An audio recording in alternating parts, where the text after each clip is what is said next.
I think that for me, home or Heimat is not a place. It's more to me the ability to develop meaningful relationships with things or people or beings. And one thing that I have a very meaningful relationship with is food, because I really love to eat and to try different dishes and to figure out what grows in which place, or what are typical dishes in a region that I'm traveling or living in. And I also think that it really tells something about the culture of a people, what kind of food nourishes them. And I think the first time I really started thinking about this was 8 years ago, when I did volunteering in Nepal, and I was so fortunate to be hosted in a very kind and nice, friendly host family.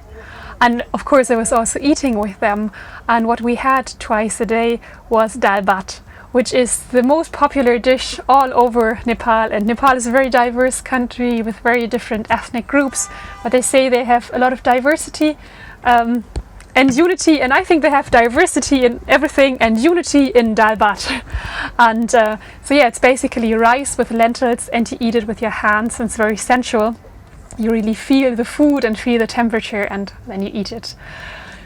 And although I really love it now, it's quite a challenge, or quite a difference, just if you come from Europe and you're used to having cereal in the morning for your breakfast, and then you have your main dish, and in the evening you have a light snack or salad or something.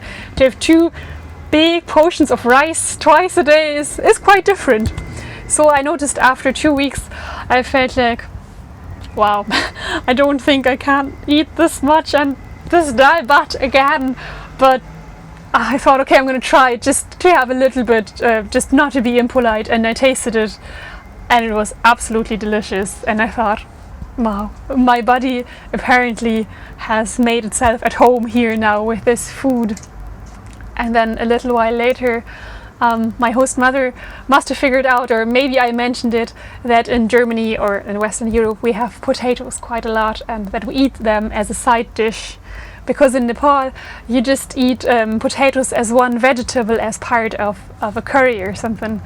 And then she prepared a little pot just with potatoes, and they tasted very much like potatoes do in Germany, and it just connected those 2 places. And for her to show me that kindness and to give me this gesture of her own account without me asking for it, just thinking that it would make me happy, is something that I won't forget, as little as I would forget the whole experience. And after returning from Nepal a year later, I remember that my friend Lara and she had also been volunteering in Nepal with me, that we went traveling again, but this time we just crossed the border to the Netherlands, and it's very close to my parents' house. So we just hitchhiked there, and then we spent some time in Amsterdam. And it was very rainy, and we were camping, and we had gone to different exhibitions already. And then we thought, we can't hang out in the tent really, so what will we do? Let's go for Indian. And although we were a bit on a budget, we found this restaurant, and they had a deal for a 3-course menu.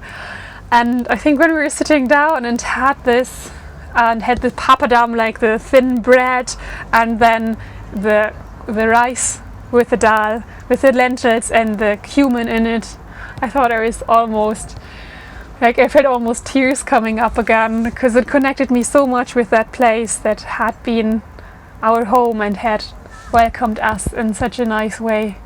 So ever since, I'm convinced that one way to your heart is through your stomach.